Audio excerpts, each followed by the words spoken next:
اهلا وسهلا بكم مشاهدين بين سبورتس، حياكم الله في حلقه جديده من المساء الرياضي. نرحب في ضيوف هذا المساء. فتحي مولدي اهلا وسهلا. اهلا مرحبا مشيري، اهلا مرحبا بالاحباب والاصحاب، مرحبا بالساده المشاهدين والمشاهدات. استراحه الانفاس لمده يومين في انتظار حبس الانفاس يوم الجمعه والسبت. الحقيقه في كاس الافريقيه الاستثنائيه هذه عندنا غنايه في تونس تقول كل يوم حبك يزيد، وانا نحب نقول كي نتفرج في الكاس الافريقيه هذه نقول كل يوم حزني يزيد، لانه مش تولي 4 سنوات يقعد عامين. بس لا تنسى يعني البطوله غادمه خلال سنتين ان شاء الله بعديها. انا راه البعيد مش كيما في ان شاء الله ان شاء الله. حسام الدين احمد اهلا وسهلا، مساء الخير. اهلا وسهلا، مساء الخير ومساء النور والسعاده لكل المتابعين والمشاهدين في كل مكان من الدول العربيه. حياك الله يا حسام. بدر الدين الادريسي اهلا وسهلا، مساء الخير. مساء الخير زميلي مشاري، مساء الخير لزملائي واصدقائي الاعزاء، مساء الخير لكل المشاهدين الكرام. انا اقول حزن يزيد على اقترابنا من نهايه هذه البطوله الجميله. والصوت راح ها؟ لا ما بيروح، لا بس حشرجت البدايه.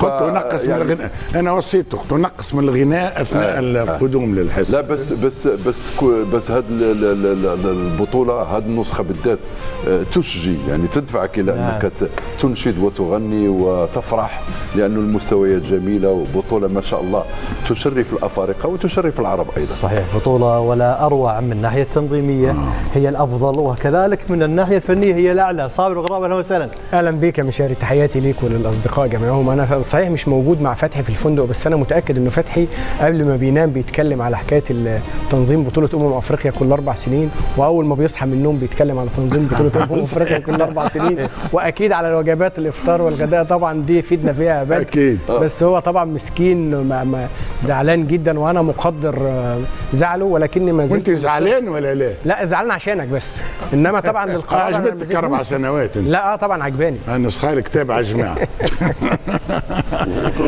في من قلقته العمليه، لانه يحب انه يلتحق بفتحي على هذه المائده، لكن يشوف انه بعد 4 سنوات شيء كثير طبعا، يعني لما يضربها في 7 دورات 120 سنه. اذا مستوى فني عالي جدا، وكذلك ارقام قياسيه مميزه. بدر، من اين تبدا في هذه الارقام القياسيه في هذه النسخه؟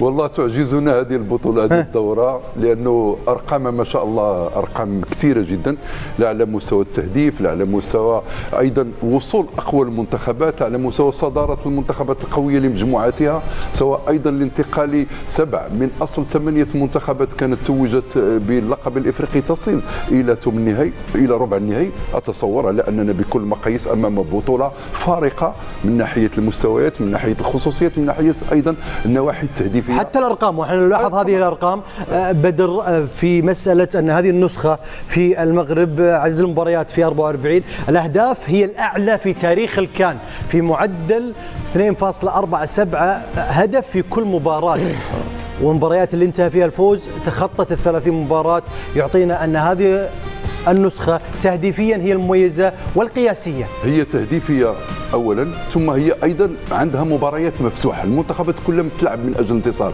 نادرا ما شفنا منتخب يتكتل بحثا على نقطة التعادل، كله يبحث على الانتصار، وأعتقد هذا اللي أعطى جودة المباريات. يضاف إلى ذلك أن العامل المناخي وأيضا أرضية الملاعب ساعدت كل المنتخبات على أن تخرج أفضل ما لديها. الدور الثمن النهائي يشهد تسجيل 22 هدفا، ما لم يسجله دور الثمن النهائي في ال5 جولات في ال4 نسخ الماضيه، بمعدل يقترب تقريبا من 3 هدف في كل مباراه. ثم ايضا الرقم الاخر الذي يحضر بقوه هو اننا شارفنا على 1,000,000 مشاهد، 1,000,000 متفرج في المباريات، بمعنى اننا اقتربنا كثيرا من الرقم الذي سجلته الدوره الماضيه في كوت ديفوار، 1,100,000 مشاهد. الان امامنا 8 مباريات ممكن ان تكسر هذا الرقم وتتجاوزه بعدد كبير جدا.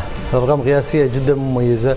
ذكر نقطة جدا مهمة بدر في مسألة أن المستوى الفني عالي الحالي، وقد يكون هو مشابه في أوروبا، فنعيش نسخة من ناحية تنظيمية فنية في هذه الجو والأجواء والبنية التحتية والملاعب.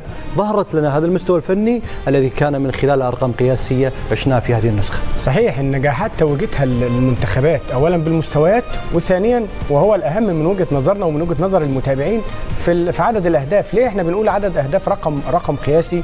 لما تيجي تقارنه بنسخة مثلا زي نسخة 2021 شوف الفارق. انت في الدور ثمن النهائي النهارده احرزت 22 هدف. ايوه، ونحن نشاهد هذه الأرقام. مقارنة بنسخة 2021 لم يتم إحراز في هذا الدور إلا 12 هدف فقط.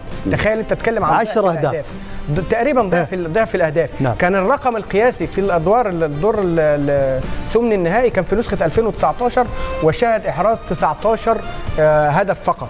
فانت النهارده بتتفوق حتى على افضل نسخه تهديفيا في الدور ثمن النهائي. طيب. تتفوق على 3 اهداف. وهذه الارقام تحتاج ان يعني نقراها ونشاهدها. في 22 هدف، الاكثر اهداف من داخل منطقه الجزاء ب 19 هدف، والمباريات التي انتهت بالفوز 7 مباريات ومباراه وحيده فقط حسمت بركلات الترجيح، الاكثر من حيث كذلك البطاقات الملونه وهي الصفراء تحديدا يا صاحبي. صحيح، وحتى الشوط الثاني اكثر اثاره من الاشواط الثلاثه الاخرى. انا في الشوط الثاني في هذه المرحله شهد احراز 11 هدفا مقارنه ب8 اهداف فقط في الشوط الاول، بالاضافه ل3 اهداف تم احرازهم في الاشواط الاضافيه. وال3 اهداف بالمناسبه اللي تم احرازهم في الاشواط الاضافيه تم احرازهم عن طريق منتخبين عربيين. منتخب مصر احرز هدفين في الاشواط الاضافيه، والمنتخب الجزائري احرز هدف في الاشواط الاضافيه. وبالتالي كل اهدافنا في الاشواط الاضافيه كانت بالتوقيع العربي. جميل. من أين تبدأ في هذه الأرقام القياسية؟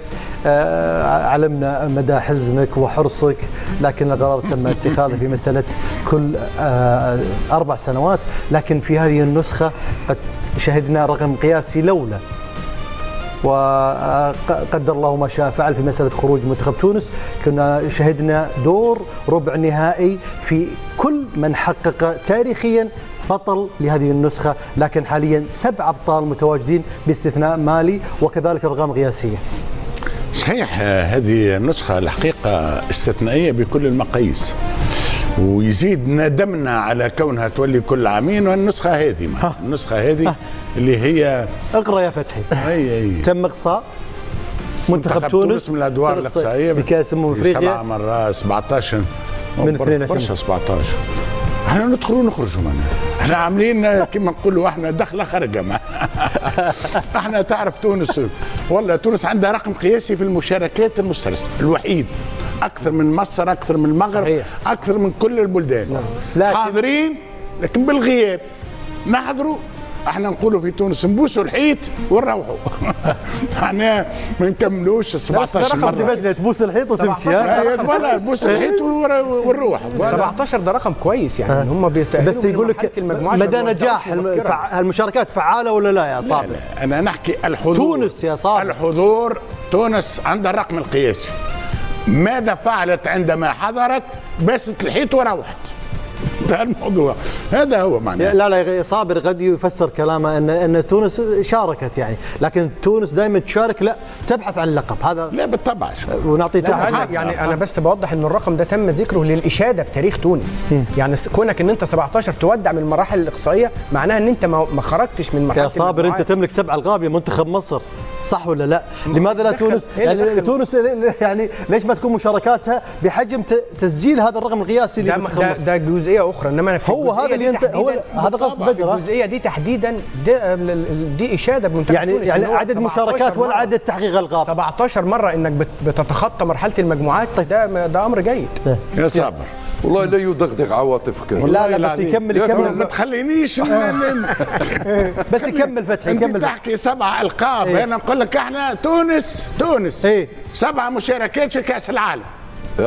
يلا ايش باش تقول لي؟ يلا شو نقول لك؟ يلا دخل كاس العالم. يلا اللي جاب القلعه جنب البحر. يلا هو يقول لك احنا نلعبوا الفوق. اما حتى في كاس العالم راهو ايه اللي جاب دي؟ حتى في كاس العالم انا ما جبتش سيره مصر اصلا خالص. احنا انا سالت وربطتها بس. اصل هو كان يربط. هو سمع المعلومه انه 17 مره من اصل 22 بيخرج من الادوار الاقصائيه، فكر ان ده رقم سلبي. ده رقم ايجابي. الاعداد جايب الرقم ده. طيب هو رايه يقول لك انا لا، يقول لك يخرج يطلع. لا يعني هو يقول لك يا صابر بالله خرجنا ايش عملنا؟ خرجنا الاخرانيه، خرجنا الدور لعبنا مقابله وروحنا. الدوره اللي قبل خرجنا من الدور كانك تقول عدد مشاركات اقل لكن حقق لقب اكثر، ما عندك مشكله صح؟ كان لقب مره في 2004. انا نحكي حتى مشاركه فعاله، بس مشاركات نتاع بس انت ربطتها في تاهلكم كاس العالم، يعني وين؟ ليه مصر تاهلت. ليه انا انا نحب الارقام كما صابر. انت قلت له 7 كؤوس واحنا قلت له 7 مشاركات في كاس العالم. معناها حبيت هنك 7 مع 7. طيب نرجع للواقع وللسلبيه في الارقام لتونس والخروج في هذه النسخه. لا سلبيه المنتخب التونسي ساعة المره هذه الحقيقه والامانه، وانا كنت امين وقلت المنتخب التونسي ممكن يذهب البعيد في هذه البطوله، وامنت بهذا الفريق كما التوانسه الكل. وكيفاش الحسره الكبيره كيفيه الخروج ليس بالخروج. لو انهزمنا 2 أو 3-0 وعادي جدا، او حتى 1-0 عادي، ما كانش تكون لكن كيفيه الخروج وانك منتصر للدقيقه 92 وضربه جزاء كيف وثم ضربات الجزاء الى اخره توجع كيفيه الخروج، خاصه وان كنا نحقق رقم قياسي تاريخي.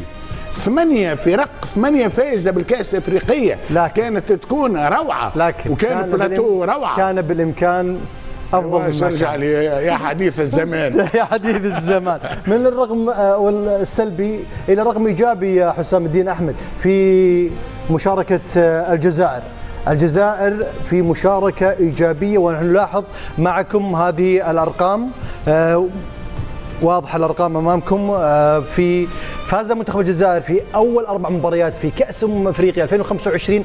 10 منتخبات اخرى حققت ذلك بما فيها الجزائر مرتين في عام 90 و2019، وفي 90 و2019 التي حققت نفس الرقم توجت بطله. وقد يعطينا ان الجزائر يا حسام الدين احمد ذاهبه بعيدا في هذه البطوله.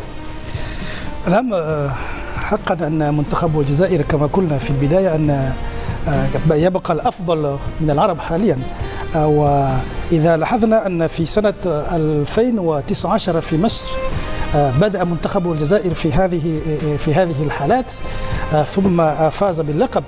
أنا أقول أن منتخب الجزائر حاليا لو كان هناك بعض المشكلات تشهدنا بارها، لكن أقول أن منتخب الجزائر يبدو أن يشارك في هذه المرة